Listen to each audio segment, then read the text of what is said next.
here. I'm just back with my tools and tips for business and personal coaching. I'm just going to share my screen with you here to bring up today's presentation. So first of all, a little bit about me. So my name is Eileen Hutchinson. I'm a business and personal coach and the founder of Coaching Academy. And what this really means is that I work in learning and development, and kind of I'm a bit of a specialist now in developing people and businesses. And I've been teaching for over 20 years now.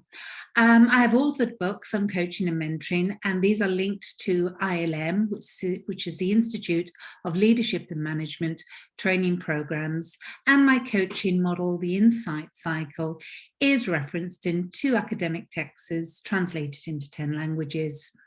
I like to specialise in developing and delivering ILM accredited training programs, and I teach NLP courses, and of course these all link into my business and personal coaching. I have worked around the world, so I'm really sort of passionate about what I do, and I did study NLP in Kerala. I work with individuals, universities, SMEs, corporates and international charities, for example, with the Cabinet Office, World Vision, where I developed leadership and coaching programs, and the Princess Trust, for whom I developed mentoring programs. My website is www.eileenhutchinson.com. Okay, so today I'm just doing a small presentation on developing a strategy and strategic thinking. And I've got here that visionary business leaders inspire people to action and achievement by defining the destination and the journey to get there.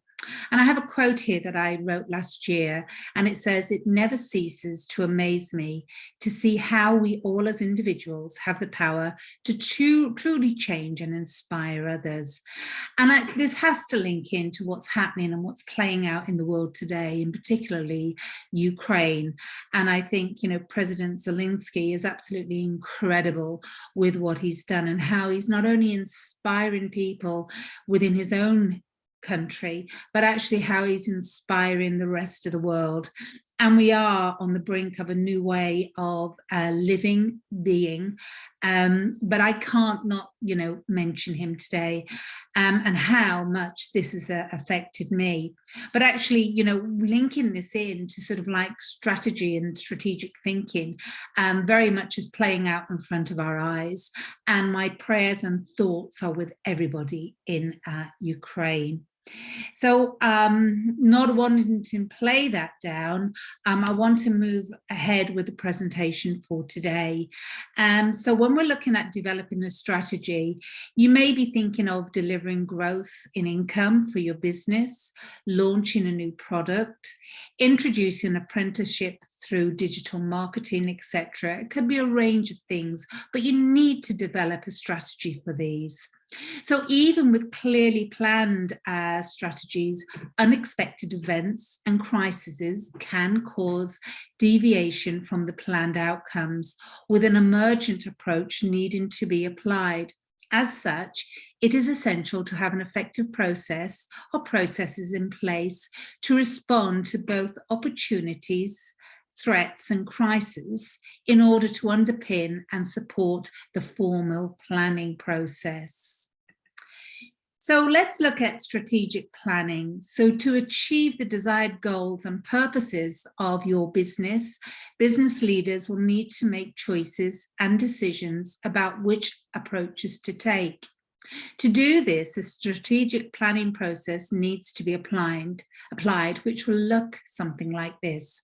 So you will analyse the environment, the internal and external factors affecting the organisation or business, analyse threats and opportunities, identify organisational goals and review current strategies, analyse resources, skill sets and development needs, consider and identify alternative and processes for responding to crises and opportunities.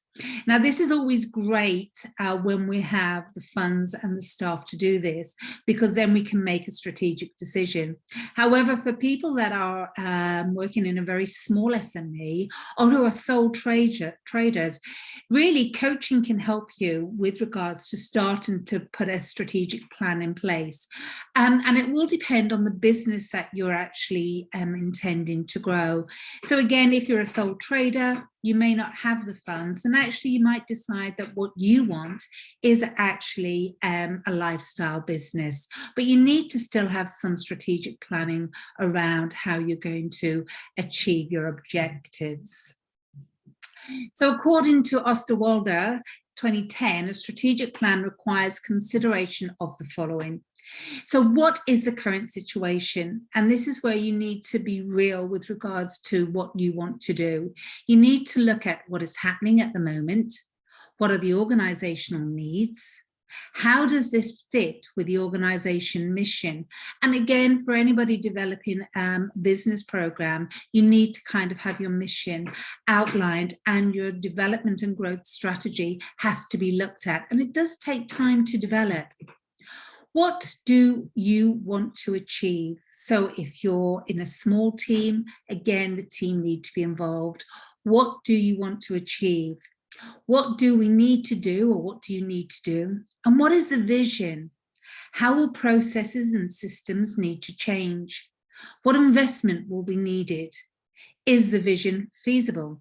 Can you get investment to make the vision happen? How can you do it? The new processes, strategies, and staffing that will need to be put in place. How will investment support this? Do you need investment? Have you really done the risk elements of what you need? And will this be monitored and evaluated?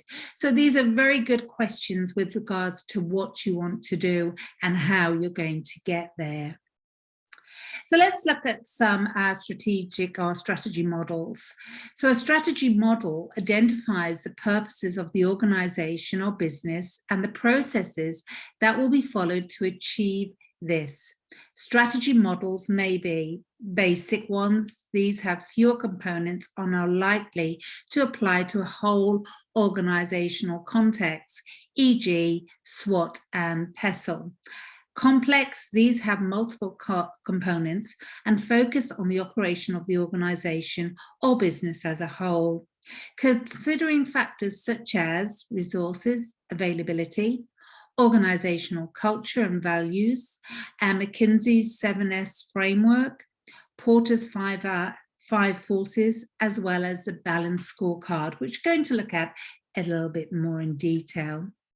So let's look at McKinsey's 7S framework. So this can be used to analyze the effectiveness of teams within the organization, as well as the impact of change, and looks at structure, strategy, systems, skills, style, staff, and shared values. This was Byron 2008. Porter's 5 forces model. So this analyzes the attractiveness of a particular market by looking at the degree of rivalry, the power of customers, the power of suppliers, the threat of new competitors, and the threat of substitute products or services, Martin 2017. We then have the SWOT analysis, and this is a tool which allows you to analyze the strengths and weaknesses of the organizations. It also looks at the opportunities and threats, and it evaluates these opportunities and threats, anticipating the key challenges and informed decisions making, and that's Fallon 2017. Then you've got the PESTLE analysis. So this tool allows you to analyze the external factors affecting the organization's operations. These are the political, economic, social, technological, legal, and environmental. More recently, the concept of ethics has been introduced into the PESTLE, so changing it in its overview. Then you've got the balanced scorecard. So this analyzes the financial performance and the organization's use of the financial resources available, the customer and the stakeholders' view of performance, the quality and efficiency of internal processes, and organisational capacity, i.e. the scope to perform as required to achieve its purpose. The Balanced Scorecard Institute 2017. So a lot of information to take on board there. And for anybody, in business, you need to start off with the SWOT analysis. It's a great one to really get you thinking about where you want to go. So let's look at strategic thinking. So strategic thinking is the ability to see the bigger picture and think about the future. Strategic thinkers can identify new solutions for existing problems and identify new ideas, and that's Walsh 2014. It is invaluable for your organization or business to encourage strategic thinking for all staff, not just those with senior leadership or management positions. Strategic thinking can be developed by encouraging employers to be, let's move on to the next slide.